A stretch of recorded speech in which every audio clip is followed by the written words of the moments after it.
Bless the Lord, O my soul, and let all that is within me bless his holy name. I'd like to say a couple of things before we get into the lesson here.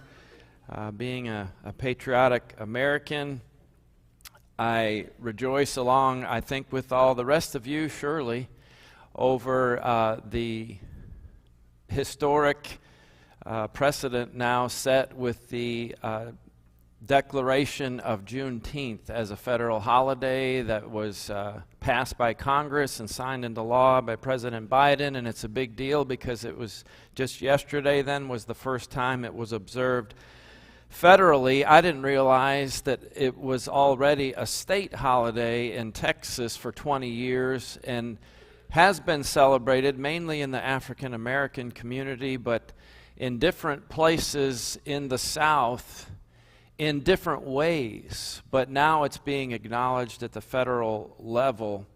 But it's worth noting for just a moment because of the fact that it was right here in our backyard, right down the road at Galveston Island, when it was Major General Gordon Granger who marched with the Union Army all the way down to Galveston Island to finally bring word 2 months after Appomattox, finally to bring word that the slaves were free.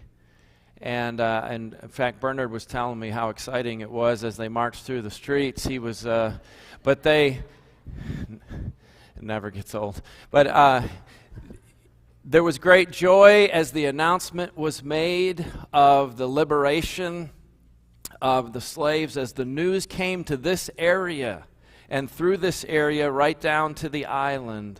Finally, the good news reached the very western, southernmost part of the nation.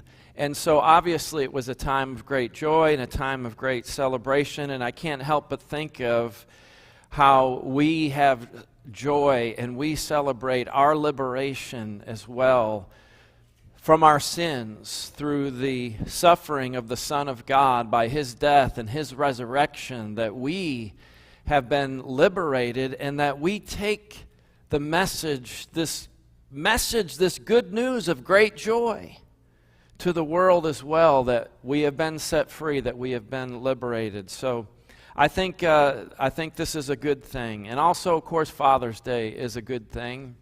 And we want to wish happy Father's Day to all of our fathers. And I'm not preaching on fathers today, although I hope to do that, Lord willing, before the year is out, to have some lessons about faithful fathers. But as I usually say, I like to say on Father's Day that if you had a godly dad who raised you to fear God, to love God, to know the Lord, then thank him for that. Thank God for that if you're not able to thank your earthly father anymore. Thank your heavenly Father that you were so blessed. Not everyone is so blessed. And if you are a dad, our hope and prayer is that God can use you to raise your children to know the Lord. And we'll have more to say. As I said, I hope later in the year to talk about what the Bible says about the importance of fathers, but certainly we realize it's an urgent need. There's an urgent need in our culture for faithful dads, for godly fathers who will lead their families in the ways of God. That's a beautiful thing, and I don't know of anything more needed than that. Well, as much as we appreciate fathers, this will be a segue right into my introduction here to the lesson. It seems that you should only have so many legal fathers. And if that seems like a rather puzzling point to make, I'm referring to a news story here that I mentioned a while back in Bible class. Maybe you heard about this throuple. Yes, that's a thing now. Thruples. Not couples, but 3 people claiming to all be joined together. A homosexual throuple all listed as dads of a child on the birth certificate. In my home state of New York recently, this story that there was a parent seeking to marry his own child, his own adult child. So that is happening as well. Well, let's continue on. As I mentioned last Sunday, we have young men, we have boys and men competing against girls and women in women's sports and winning and being declared as female athletes. We have celebrities like Demi Lovato. I hear some of her music at the gym every now and then. I have one of her songs in my iTunes library. She's had a number of big hits with a lot of radio time, a lot of air time, and so she's well known. Recently, she came out and declared herself to be asexual. Not bisexual, not homosexual, not transsexual, asexual. Now let's keep going. Several years ago, Glamour magazine declared their Woman of the Year to be a man, Caitlyn Jenner. You know, when I was a kid, Bruce Jenner was on the cover of Wheaties. Does anyone have that box of Wheaties? You remember? The Breakfast of Champions, right? A record-setting United States Olympian, winner of the multiple gold medals in track and field, and so he was a national hero. And I remember seeing those boxes as a young kid. And I remember looking at the Wheaties box over my heaping bowl and thinking, you know, someday, I bet you Bruce Jenner is going to be Glamour's Woman of the Year. That's what I thought at that time, right? That's what everyone was thinking at that time. Now, I know, you know, I'm poking fun at this whole thing, and I don't mean to be insensitive. As I said last week, there are people who struggle with their gender identity, people who genuinely suffer from what is known as gender dysphoria. And I think those individuals need our compassion and our concern. They need help, they need treatment to learn to cope with this and to learn how to address this issue. Our problem isn't so much with the individuals who struggle with these kinds of issues. No, that's not. We have love and compassion. We certainly ought to for all of those individuals. Our problem is with the agenda, that this is all part of an agenda that is at its very core anti-God, anti-Christ. It is anti-Christian, destructive and damning agenda. So we want to make that distinction. So when we think about all these kinds of things going on, and the list could continue, as you know. This is the only emoji I could think that could capture, well, there's several others you might think of. The exploding head emoji might have worked as well. But it actually staggers the mind to try to think of these unprecedented changes, what is happening in our midst. We're living in the midst of a seismic shift, of a huge upheaval. We're living in the midst of what I'm calling moral insanity. We're living at a time when reality itself is being blatantly denied, and we're all told that we must embrace these lies, these delusions, these mass delusions. It's really hard. I mean, we're bewildered by it, we're flummoxed by it, and we're dismayed by it, and we ought to be concerned, and we need to address it. And that's what we're doing in the series of lessons that we're continuing now. We said last time, if you were here, you'll recall that what we're seeing now is a civil war of a different sort. not a carnal one, not one that is fought with guns and with tanks and aircraft and bombs. It's a spiritual war, really. It's a culture war, and it's a war of worldviews. A war over whose understanding of the world is going to prevail in our culture. Whose view of reality is going to determine the course of our culture. Diametrically opposing ways of looking at the world, of understanding ourselves, of understanding reality, of understanding morality, what is right and wrong, how we understand these critical issues that we're facing in our time. And we've pointed out that as our culture becomes increasingly secular, as that secular worldview, the one that puts man at the center of all things, as that continues to supplant the theistic worldview that starts with God as the center of all reality, the center and source of all reality, as that secular view pushes the traditional Judeo-Christian worldview from the public sphere, as we become a nation that is moving further and further away from God, we become a culture more and more under the wrath of God. And Paul addresses that in Romans chapter 1, and we took the title for the lesson last time from that, Under Wrath. But I stopped as the lesson was getting long and there was too much still to consider, and so we started looking at it that time and called the lesson Under Wrath. Now we're going to continue. What we mentioned was Paul talking about suppressing the truth and becoming fools. We'll see that as well as we continue, but I'm going to give this is really part 2 of that. It's really a continuation, but I'm going to give it a whole new title. This is what you can write if you're taking notes. This is what I want you to put down at the top of the page. When man is God.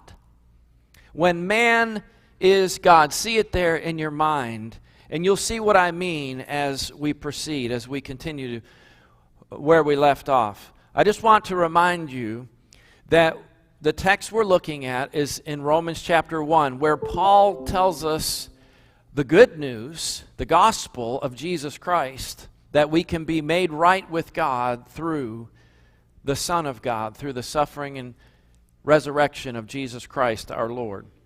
But then he tells us the bad news, why we need the gospel, why we need the good news, because we're under the wrath of God. And that text begins in Romans 1 and verse 18, and we're walking through that text together. And we said the reason we need to look at this, I'm not going to review all this, I'm just setting it before you, is we do need to understand the times in which we live so that we can respond properly to them in a godly, in a scriptural way. We need to be warned and be informed about what is taking place, because these things are corrupting the thinking of our own children, of our own families. It's corrupting the church, and we need to be aware of what is taking place. We need to be able to defend the truth of God and equip a generation in the church to defend the biblical worldview and Christian ethics and the biblical perspective on these controversial issues of our time. And we need to strengthen ourselves to stand fast in the truth of God in a time of increasing hostility toward those who share a like precious faith that you and I hold. So that's what we looked at. Now let's continue here. This was the point we left off with last time. It was the third point, but I'm starting over now. This is the first point now. Denying God. If you're not confused, it's not because I'm not trying really hard here, okay? So here it is. Denying God. Denying God. In Romans 1:18, here's what Paul said. For the wrath of God, you see, there it is. The wrath of God is revealed from heaven. And we said the way, we're going to point out the way that wrath is revealed. And it's in a number of ways. But we're told it's revealed from heaven against all ungodliness and unrighteousness of men who by their unrighteousness suppress the truth. Now notice here, He doesn't say that they're completely unaware of the truth, that they're absolutely oblivious to it. No, that we all can know the truth about God.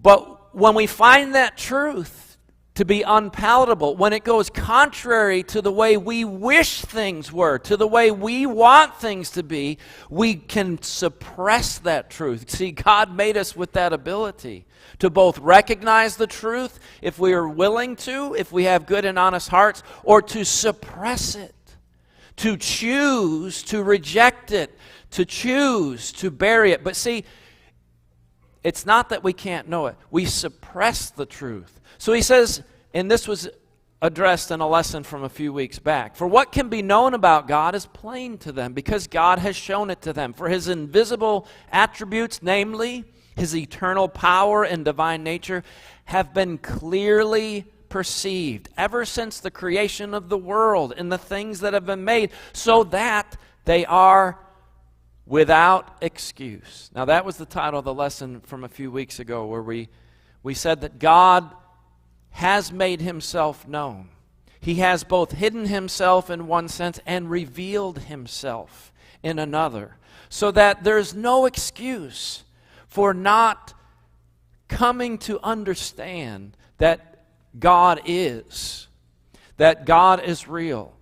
And there is a lot that goes along with that we discussed at that time. But as I mentioned, I don't think anyone is going to stand before God in the judgment day and be able to honestly say to God, well, I really couldn't know whether you existed or not. I think, in fact, 1 minute after death, even those who denied God or rejected God, who refused to submit to God, even just 1 moment after death, when finally the veil is torn open and one steps into all of those realities that he's been denying all along, no one will say, well, I couldn't have known all this. Instead, it will be, oh, I knew all along.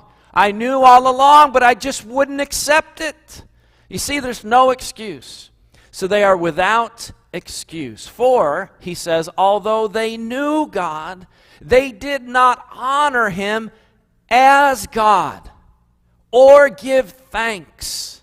We're going to come back to that later, and Lord willing, in another lesson in this series, because later Paul will talk about one of the characteristics of a culture that refuses to acknowledge God is they become ungrateful. Ungrateful. But notice he said the problem is they don't want to bow the knee. They don't want to give God the glory that is due him. They don't want to honor him as he truly is. Now, a lot of people will say they believe in God, but really they're worshiping something they're putting in the place of God, and they're refusing to honor God as he really is. They're shaping their own, and we have to be careful because we can all fall into this, where we want to think of God on our own terms, where we want to shape God into our own image, where he's pleased with whatever it is that we do. And we can have a distorted image of God, where even when we say we believe in God, even when we say we're worshiping God, we're really worshiping an idol of our own making and not God as he truly is. But notice, they don't honor him as God. They don't give thanks to him. And so it's a matter of rebellion, a matter of refusal. I don't want to submit to God. That's the problem. And so they're suppressing the truth about God. And what is it we suppress about God? Let me suggest several things. The truth that men suppress about God is that there is someone to whom we are accountable. And that there is someone to whom we owe obedience. And that there is something or someone outside of ourselves before whom we are guilty, who is holy, and against whom I have sinned. Well, you see, people don't, of course it's human nature in this fallen state in which we live, but we don't want to think of ourselves as being guilty. We don't like the feeling of guilt, and so we don't like the idea that there's a holy God here who's angry with me because of my sin. Now, of course, the good news is Jesus Christ stepped in my place and bore the wrath of God on my behalf so that I could be forgiven, so that my guilt could be cleared. But you see, we're never going to see our need for that if we don't understand first that we're guilty. But you see, men resist that idea that we're guilty before a holy God, that we're accountable to a holy God. It's really ultimately about the desire to be free from moral accountability, to throw off any kind of yoke of absolute morality to which I must subject myself. We want to be free to do as we please, to live as we please without guilt, without condemnation. That's the attitude of our culture. And in class, I asked this question: is unbelief, and by unbelief here, I don't mean that people may altogether reject deity. I mean this idea that Paul's talking here about suppressing the truth or refusing to honor God as God. There might be a lot of people who say they believe in God, but they refuse to submit to Him. They refuse to recognize Him, as I said a moment ago, as He is, and refuse to live in accordance with His will. But here, I don't mean just atheism. So I mean more than that. So is unbelief, this suppressing the truth, refusing to give thanks to God, to honor God as God, is that the cause of immorality? Is that then what leads to an immoral culture and the kind of escalation in all kinds of perversion like we're seeing in our day? Is it unbelief that leads to immorality, or is it immorality that prompts people to reject God? Now, of course, it can be both, but I want to suggest to you that what Paul is saying here is it's mainly the latter. He's going to say in verse 28 especially, it's because we want to be free to indulge unrestrained in the lusts of the flesh. It's because of that we reject God. So it's not so much that people sit back and try to objectively evaluate the evidence about whether or not God exists.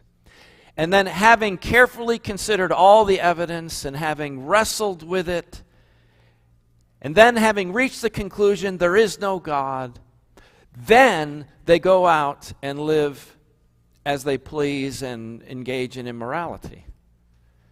Now, I think it's because we want to be free to engage in immorality, we look for the evidence that we think will support our worldview, that there is no God, that I'm free.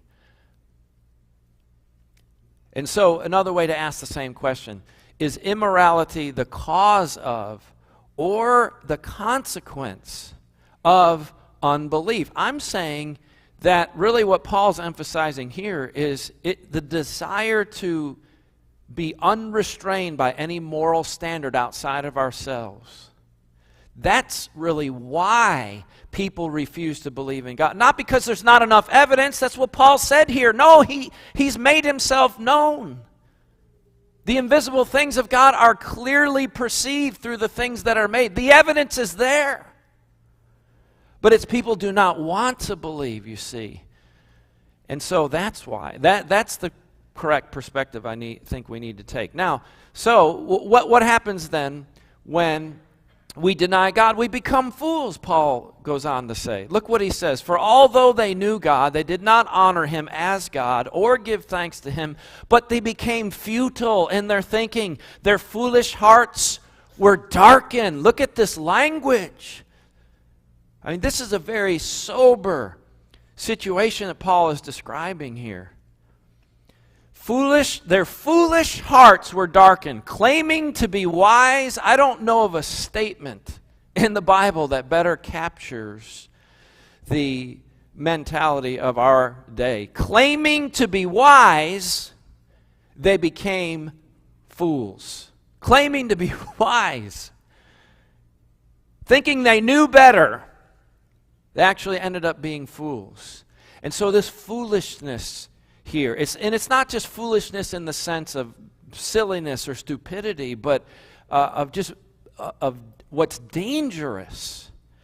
And I wish I had time to explore that more. But what Paul says here is when we refuse to honor God as God, we become foolish in this way. We lose our ability to perceive reality correctly. That's why people now claim to believe the most absurd things that just a few years ago, no one in his right mind would have dreamed anyone would say. Because, you see, once your worldview shifts and you have the wrong starting point for reality, it distorts your thinking about everything. So we lose our ability to perceive reality correctly. Our hearts become darkened, become hardened, where things that should be repugnant to us, things that should be outrageous and unacceptable to us, we become desensitized, we become hardened, where they don't bother us, and we even embrace them. Paul talked about this in Ephesians 4. Listen what he said. Now this I say and testify in the Lord, that you must no longer walk as the Gentiles do, that is, the world, in the futility of their minds. That's what Paul said in Romans 1, right? They're darkened in their understanding, alienated from the life of God because of the ignorance that is in them. Due to the hardness of their heart, they become callous and have given themselves up to sensuality, greedy to practice every kind of impurity. And that's what Paul goes on to say in Romans 1 as well. Very similar, but here the idea of being callous. I mean, how else do you explain that people who call themselves doctors will dismember a viable baby in her mother's womb and claim to be doing something good? You have to get to the point where you are hardened in heart to do something that abominable in the sight of God. You see, that explains why we can now become complacent about the mass murder of unborn human beings. You see, once you reject God and your starting point is wrong, you see what that then leads to, this distortion in our thinking, this hardness of heart. Paul goes on to say then as we continue, claiming to be wise, they became fools, they exchanged the glory. Think of this. Think of this. They exchanged. He's talking about the idol worshipers of the ancient pagan world, but he can just as well be describing America in the 21st century. Exchange the glory of the immortal God for images resembling mortal man, for statues of men or birds or animals or creeping things. So we're going to come back to that idolatry in a minute. So because of that, Paul then says God handed them over. And let me explain, the terminology here is important. So God, when that happens, then God hands us over to our own desires. You see, because God is love, when we reject Him, He allows us to have our way. You remember I said a minute ago, the wrath of God is revealed from heaven. And I said, it's revealed in different ways. In Scripture, it's revealed in conscience. It will be revealed one day when Christ comes in the judgment. But it's also revealed in the consequences of freely indulging in the kind of behaviors that Paul is going to go on and condemn. You see, by reaping what we've sown, that is a manifestation of the wrath of God. When God gives us up, when we say to God, we will not submit to you, and God says, fine, have your way. So the text says God gave them up, but it's from the Greek word paradidomi that means to hand over. Not so much in the sense that, I've had enough of you, I give up on man. It's the sense of he hands us over to what we want. If we don't want Him, then He lets us have. He hands us over to have our own way. So God gave them up. He handed them over in the lust of their hearts to impurity, dishonoring their bodies among themselves 3 times. It's often noted from Romans chapter 1 here. 3 times. Paul's emphasizing this, 3 times we're told God handed them over. Therefore God gave them up, verse 24. For this reason God gave them up to dishonorable passions, verse 26. Verse 28, since they did not see fit to acknowledge God, God gave them up. So mark that in your Bible. 3 times we're told they exchanged God's way for their own. And so 3 times Paul says God hands them over to what it is they desired. And here's what God handed them over to: impurity, to dishonoring their bodies. You see? You see where the use of the body comes in and what we do with our bodies. The lust of their hearts in impurity, and to a debased mind, he says in verse 28, to what ought not to be done. See, there are things that ought not to be done. That's what we resist. We don't like being told, if there's something I want to do, that you shouldn't be able to tell me I ought not to do it. But Paul says there are things we ought not to do.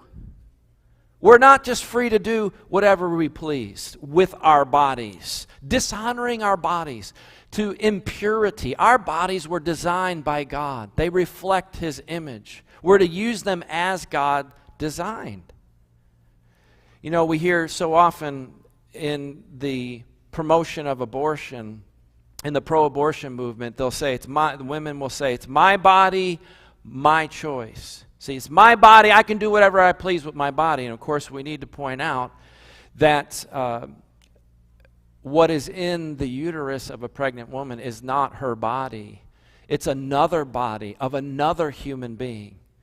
Now, that body of another human being is inside her body, but it is not her body.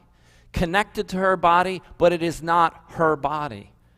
But still, you see in that idea that, hey, no one can tell me what to do with my body. And I realized that, there are limits to the way we should legislate what people do with their bodies. I mean, if you want to get a giant tattoo of SpongeBob in the middle of your forehead, I don't think we're going to tell you, well, you can't do that with your body. No offense to those of you with giant tattoos of SpongeBob somewhere on your bodies. We don't want to know about any of that. But I understand. There are limits to that.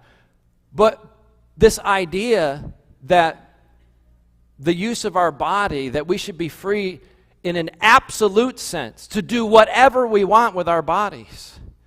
What happens when we think that way? Well, what happens then is when we use them in any way we please to pursue whatever pleasure we want, we dishonor our bodies and we degrade ourselves. We give ourselves over to degrading practices. Notice when he talks about the impurity of the body, the lusts of the heart, the debased mind, all of that. Think about God handing us over to those things. I'm just going to rush through this here so we can get to the end of the lesson here in a moment. But Paul here says God hands us over to these things. If that's what we want, God allows us to do those things.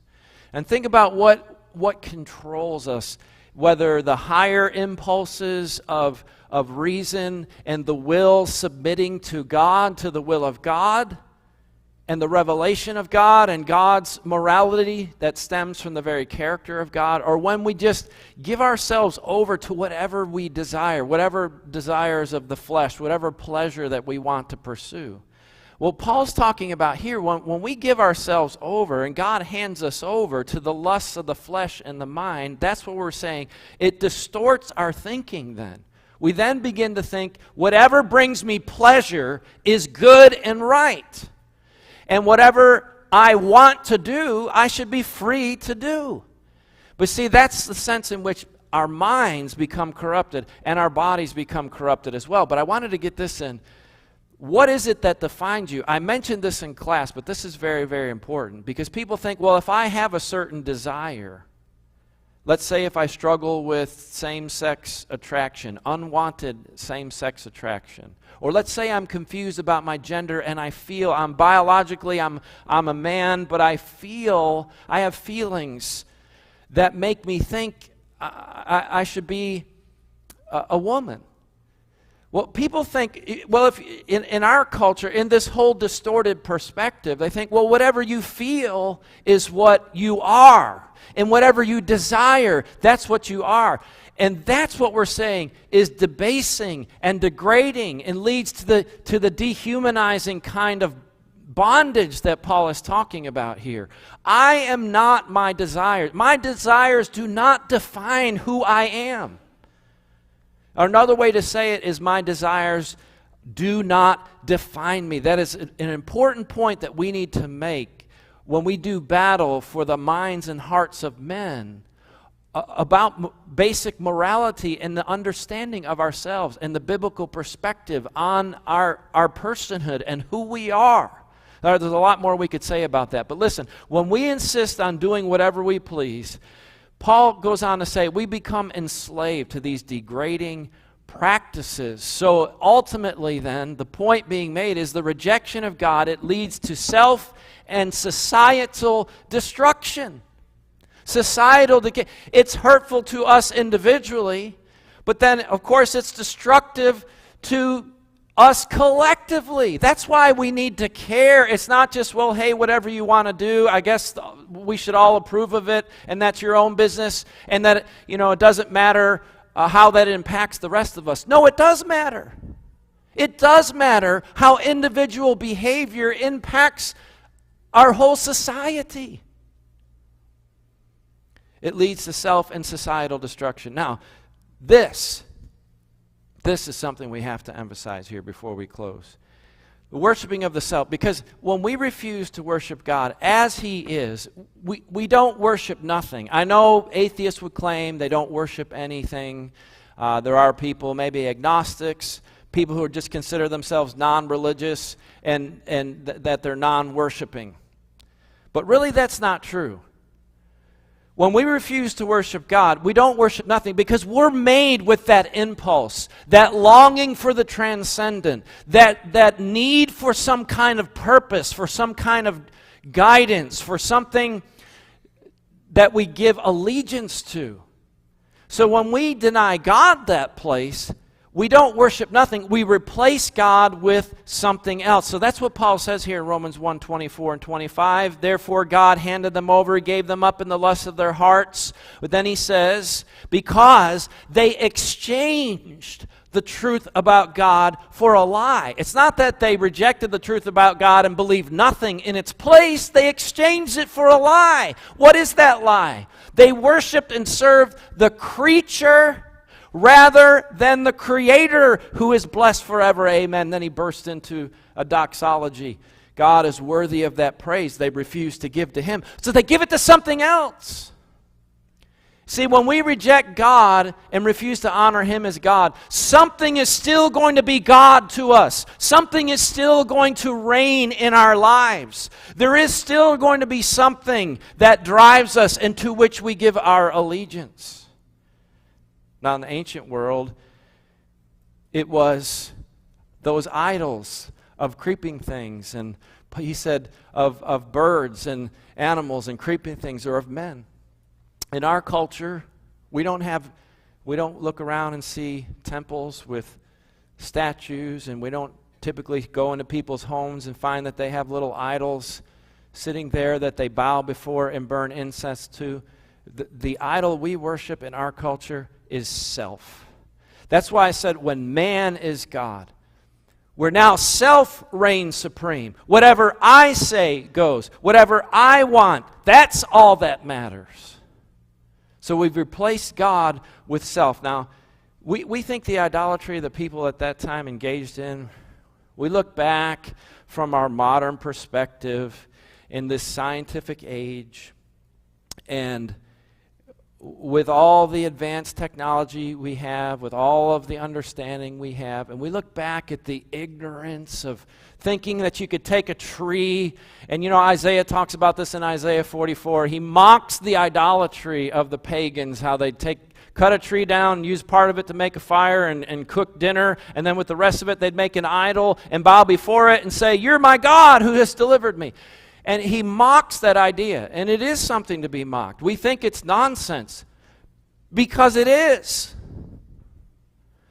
But what I want to say to you is our idolatry, the idolatry of the self in our culture, is just as absurd, and in fact even worse, because we do have more understanding. I mean, think of it. We can put a person on a table and cut them open and take their hearts out of them and replace it with another heart. We can perform open heart surgery on a person. We can split the atom. We've gone to the moon.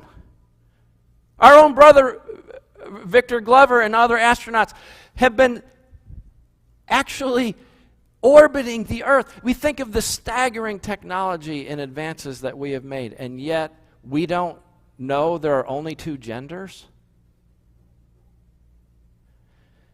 Really? We actually had a spectacle recently where we had senators sitting and questioning Dr. Rachel Levine to be a man who's mentally ill, who believes that he's a woman, and insists that everyone else play along with that charade. Now, I feel sorry for him if he's confused that way, but I feel sorrier for kids growing up in a culture that are told they must acknowledge that kind of confusion. But sitting before the Senate to be approved to be assistant to the head of the Department of Health and Human Services, and all those senators sitting there and talking to him as though he were a woman. You know the story of the emperor's new clothes, and you know how the emperor was vain and prideful, and how he was taken by those hustlers who told him they were making him this great clothing that only the people with the finest taste could see. And of course they made nothing for him. And he paraded through the streets naked. And it was a child that finally spoke up. It was a child that said, "Hey!"